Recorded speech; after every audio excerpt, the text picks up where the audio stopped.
Hello bookworms! Today I'm going to be doing my April wrap-up video. I read, I want to say 17 or 18 books in April, so I read quite a bit yet again. I have a lot of books to talk about, so yeah. I think I read just about everything that I had on my April TBR with the exception of like one book, which I feel really good about. So yeah, I'll just get into it. I'm gonna try to go a little bit quicker because quite honestly, editing my March wrap-up was a nightmare and I do not want to go through that again. Here we go. So the first book that I read is Foundryside by Robert Jackson Bennett. This is an adult fantasy novel and it follows a girl named Sancha and it takes place in an Italian inspired fantasy world. It takes place in this city that's run by like 4 main mob families. It is a really interesting world and Robert Jackson Bennett did a phenomenal job with the world building in this book. That was really like one of the standout things for me was like I feel like I have such a deep and in-depth knowledge of how everything works in this world, like including the plumbing in this world. He really did not leave anything out. So if you're someone that likes to know all of the inner mechanics of a world, this is definitely a book that you should check out. Little synopsis. So basically what happens is Sancha is hired to steal this artifact, and once she does, people find out that she might have this artifact, and then she ends up on the run because there are a lot of people hunting her that want to steal the artifact or kill her. And you find out the reason why as you keep reading. But there's a character named Clef who was my absolute favorite because he was really funny. I was honestly just blown away by this book. I was not expecting to love it as much as I did. It really made me start April off with like a bang. April was kind of like my month of 5-star reads. I read a lot of really great books in April and I feel like I'm paying for it now in May because I have not had much luck so far this month. Anyway, this one, so good. Highly recommend it. They just released the cover for the second book and it is stunningly beautiful. It comes out in January of 2020, so it is a good time to read this one so that you'll be ready to dive into the next one. And I ended up giving this book 5 out of 5 stars. Next, I read Somewhere Only We Know, and this book follows a girl named Lucky and a guy named Jack. Lucky is a K-pop star and she's about to make her debut in America, and Jack is a paparazzi. The two of them end up meeting because Lucky has run away from her hotel room in search of a burger because she's not really allowed to eat unhealthy food, but she's seriously craving one. Her and Jack run into each other. They have kind of an uncomfortable meeting. I believe it's supposed to be a meet cute, but in my opinion, it really wasn't. The two of them spend a day together in Hong Kong. I'm not sure if I said it, but Jack is a paparazzi, so the entire reason that he's hanging out with Lucky is because he is planning on taking photos of her and selling this story to the publication that he works for. I personally didn't really like this book. I was really upset because I love Maureen Goo and I really loved her last book. Her last book was definitely my favorite book that she's written so far. This one just didn't do it for me. I think one-day romances are really difficult to pull off and this one just didn't do it. But I also just felt really uncomfortable because the entire time that they were together, like Jack was still talking about Jack was still inner monologuing about taking these photos of Lucky and selling them to the magazine, and he was constantly like in touch with his boss, and it just made me feel like icky. I didn't like him and I didn't think that that should be something that Lucky should forgive. Obviously, I'm not telling you what happens in the end, but it is a romance book. And you know what? It was also the first time that Maureen has ever had dual perspectives. So we got Lucky's perspective and we got Jack's perspective. I didn't care for Jack, like I have said multiple times. Overall, it just really didn't live up to my expectations and I ended up giving this one 2.5 stars. Then I read If I'm Being Honest by Emily Wibberley and Austin Sigmund Broca. I read their first book, Always Never Yours, during Contemporary-thon and I really enjoyed it. They write contemporary stories that have many ties to Shakespeare, so this was like a modern feminist retelling of Taming the Shrew and it was so good. It follows a girl named Cameron, and Cameron is known for being very blunt with people, not really taking anyone's feelings into consideration and just saying what she thinks. But she has a really complicated home life going on and she ends up almost getting with this guy that she has liked for a really long time, but her big mouth kind of gets in the way of that, and then he sees her as not such a nice person, so she decides to go and make amends with all of the people that she has wronged in the past. But I really loved it because it wasn't Cameron changing herself for a guy, it was really Cameron undergoing a lot of of personal growth and really maturing over the course of the novel, and noticing that there's definitely a difference between being honest and being thoughtful about the way that you portray that honesty. And there was a scene at the end that I really loved.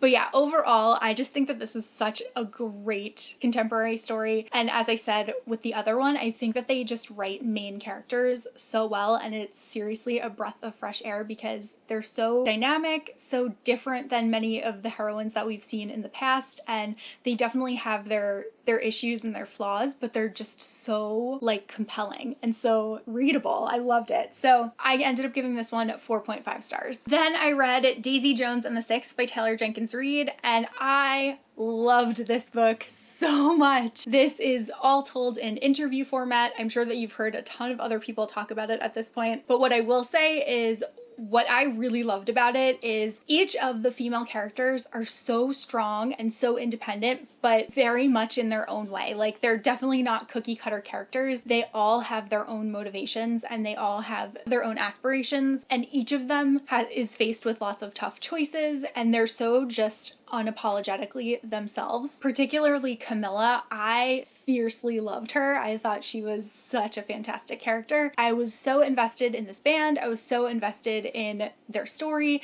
It read a lot to me like the movie Almost Famous, which is one of my favorite movies ever. So I was so into it the whole time. I really wish that this band existed because I would 100% listen to their music. I was just fascinated the entire time that I was reading this. I've heard other people say that they felt like the beginning was kind of slow getting into the story. I personally didn't feel that way. I was pretty invested within like the first couple of sections, and then the ending, I was like, what? I wanted to read it again. I actually reread the ending a couple of times since I finished this book just because it was so well executed and so exciting. I cannot recommend this one enough, and I gave this 5 out of 5 stars. Then I read Red, White, and Royal Blue by Casey McQuiston, and I actually buddy read this book with Heather from Bookables and Amy from A Court of Crowns and Quills, and it was so much fun. Heather made a chapter breakdown for us, so every day I looked forward to all of us finishing the section, and then we would go in our text group, and it involved lots of hearts, and it was just so cute. Like, this is just such a great book. This is an adult book, and I've talked about it a couple of times, but it follows the main character, Alex Claremont Diaz, and he is the first son of the United States. His mother is actually the president. In the beginning of the book, him and the Prince of England get into a little bit of a tiff, and there's a very funny situation that happens with a cake, and it ends up becoming an international incident. So in order to improve relations between the United States and England, the publicists come up with an idea for Alex and Henry to have all of these photo ops together and make it look like they're actually good friends. And along the way, they actually start talking to one another, and there is a romance that develops between the two of them, and it is so cute. This book is very steamy. There are lots of sex scenes, like, throughout the entire book, so just know that going into it. But I seriously just love this one to pieces. There is a lot of talk about politics in this book, which honestly, politics is not something that I am super interested in. I don't know. I think everyone is lying, and it's not for me. But I didn't mind it at all in this book. I thought it was really interesting, and I really loved this entire story. Like, everything that happened in here was just perfect and so well written, and I gave this one 5 out of 5 stars as well. Then I read Catwoman Soulstealer by Sarah J. Maas. This book is the third book in the DC Icon series, so I've officially read all of them except for the fourth book, which is Superman, and I'm not going to be reading that one because I don't care about Superman, like, at all. But I was really looking forward to this one, and it definitely delivered. It was exactly what I wanted it to be. There were so many Gotham cameos that just got me so excited, and there was particularly one type of dynamic that just made this book for me. I was so excited when it turned into an origin of a certain thing in comics that I love. Oh, so good. I thought that Sarah did a really good job of capturing Selina's character, and it just, like, I read this so quick because I just couldn't put it down. I was so invested, and I just love Gotham City. This book was great. I will say that of the 3 that I've read so far of the DC Icons, Batman is still my favorite, but Catwoman is a very close second. And I ended up giving this one 4 out of 5 stars. Next, I read Josh and Hazel's Guide to Not Dating by Christina Lauren. This was just a really fun romance book. I pretty much devoured this one within like a day. Follows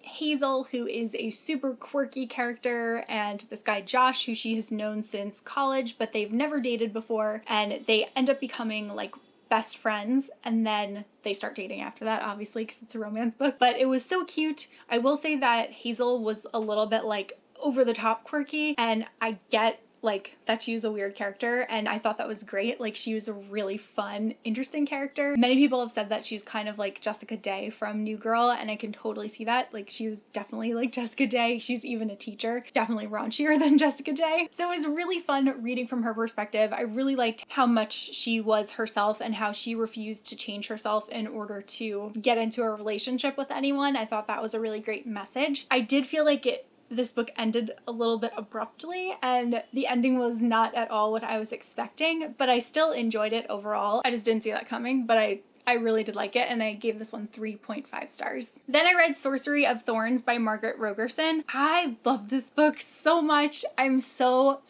glad that this ended up being like everything that I wanted it to be. It follows a girl named Elizabeth who was raised in a great library, and there are all these grimoires that are personified, and she's always been raised to believe that sorcerers are evil, but something happens and she ends up kind of having to team up with a sorcerer to stop the actual evil that is going on. And it's so well written, and like, I cannot tell you, as a reader, a magical library is pretty much everything to me. I just thought this was so well done, so well written. I was so 100% on board for the romance in this book. I really loved Silas, who is one of our side characters. Thorn is our sorcerer. He was like exceptional, and Elizabeth was just so great. I think that the dynamic between all three of them was so awesome, and I'm so glad that I ended up loving this one. As you guys know, An Enchantment of Ravens wasn't my favorite book, and I was a little bit hesitant going into this one. So I will say, if you did not enjoy An Enchantment of Ravens, I would still definitely give this book a chance if you enjoy fantasy, because it was great. Like, it just totally blew all of my expectations out of the water, and I ended up giving this one 5 stars as well. Then I read Cersei by Madeline Miller. This is the book that follows Cersei, and she gets exiled, and there are all of these cameos from different characters within Greek mythology, and I thought that this one was really fun. It's very well written. This is definitely a literary fiction book, so it's a little bit outside of my wheelhouse, but I definitely want to check out Madeline Miller's other book now, The Song of Achilles, because I ended up loving this one so much. I think that it was so feminist and just so beautifully written. It was really just like kind of like a collection of stories of like different things that happens to Cersei while she's in exile on this island, and it was just a really enjoyable ride. I really enjoyed being in Cersei's mind and seeing the way that she deals with people and the character arc that she goes through during the course of the novel, and I ended up giving this one 4 stars. Then I read As Kismet Would Have It by Santaya Menon. This is the book that takes place after When Dimple Met Rishi, and it's kind of like our bridge into There's Something About Sweetie, which is the companion novel that follows Rishi's brother and Sweetie. I loved this. It's very short, and you can actually read this story for free on rivetedlit.com, so it's not something that you have to buy, but so good. Like, I don't think that I've ever read a short story that actually had me crying. Usually with short stories, I'm like, oh, that was really cute, like fun, whatever, but it doesn't give you too much. I felt like this was so well written and really accomplished a lot in how short the page count is. And also it got me really excited to read There's Something About Sweetie, because I missed these characters so much, and it was just so cute. I ended up giving this one 4 stars. Then I read Don't Date Rosa Sanchez by Nina Moreno. This was another book that I really enjoyed. It follows a girl named Rosa, and she lives in a little seaside town in Florida, and her and a lot of the people from her town have migrated there from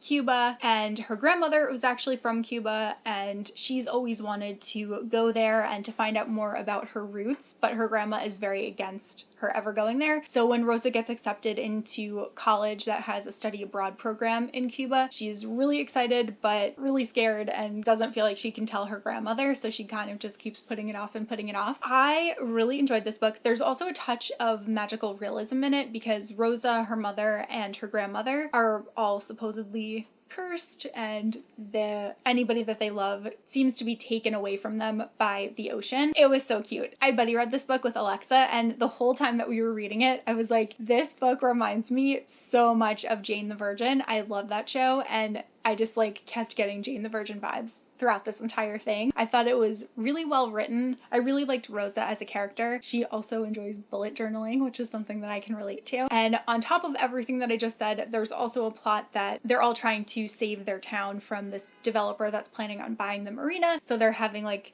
this big festival, and there's a little romance that is going on with Rosa and this guy that just came back into town. I just loved it. I give this one 4 stars. Then I read The Penderwicks at Point Moet by Jean Birdsall. This is the 3rd book in the Penderwick series, and I just truly enjoy this series. It's so cute and so fun. It's a middle grade series. It follows 4 sisters, and their dynamic is just the best. Like, it just makes me so happy. I've never been able to read one of these books and not just like smile the entire time. I will say that I didn't like the 3rd book as much as I enjoyed the first 2, and I think that's because in this 3rd book, the oldest sister, Rosalind, is going on a trip to New Jersey with one of her best friends, so it's the first time that she is away from the rest of the Penderwick sisters, which means that Skye, who is the sister that's kind of rough around the edges, is the older Penderwick sister, and she has to kind of keep track of the younger ones, and she's very stressed out about it and does not think that she can fill Rosalind's shoes. Her 2 other sisters, Jane and Batty, go to Maine to spend the weekend with their Aunt Claire and their friend Jeffrey from the 1st book. It's really cute, and I did really like seeing Skye have to kind of fill those shoes and just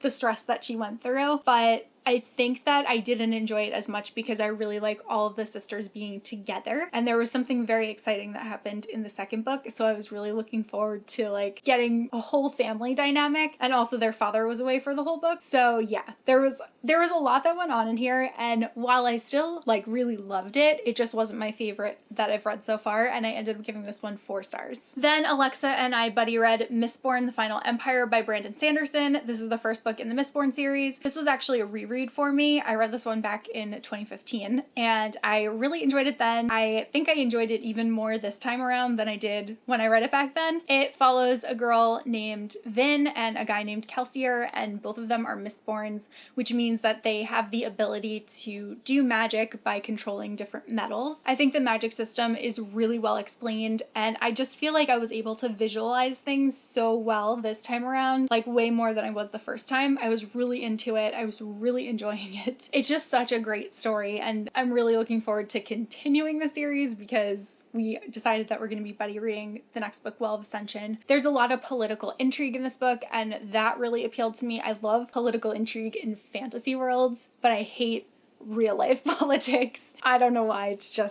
That's just always how I've been. I think this is so interesting. So yeah, I'm quite interested to read the next one, and I ended up giving this one 5 out of 5 stars. Again, the 2nd time. And then lastly, I read Obsidian, the 1st book in the Luck series by Jennifer L. Armentrout. I've been meaning to read these probably since I started BookTube. Like, I've had these for so long, but I kind of impulsively just started listening to the first audiobook, and I got really into it. I have actually started listening to the 2nd audiobook this month too, but as I said in my TBR, I don't think that these books are anything earth-shattering, but I really think that they're a lot of fun and they're very well done, and it was pretty much the equivalent of listening to like a CW show while I was getting other things done. So I really enjoyed it. I think that the romance is like kind of ridiculous but funny, so I'm enjoying it for that. One thing that I really like about it is that the main character is actually a book blogger. So there was like a point where she mentioned doing a Waiting on Wednesday post, and like she talks about getting arcs and like trading books with friends and all that kind of stuff. So all of that was super relatable. It's definitely a little bit dated because this is older YA, older paranormal YA,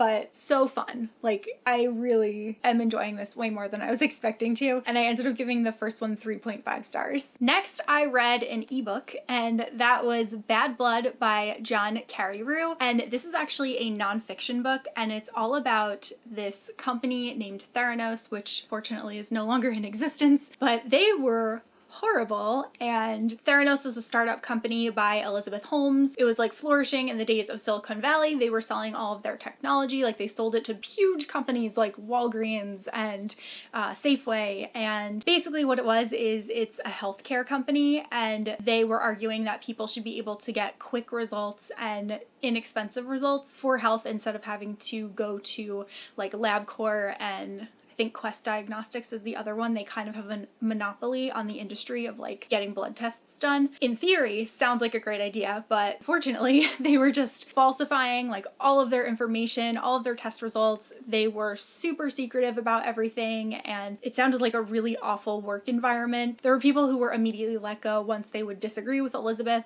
on anything, and it was just a really shady situation, and I'm amazed that they existed for as long as they did and managed to fool as many people as they did. It's really scary, and the fact that they were making these decisions and they were directly impacting somebody's health, it's like unforgivable. I ended up falling into like a YouTube hole afterward watching video interviews with Elizabeth. I'm still just like astounded by the story. It read really quickly. It definitely read like a work of fiction as opposed to a work of nonfiction, because it was just so unbelievable that so much could have happened, and there were so many red flags and people just kept ignoring them and ignoring them. Blows my mind.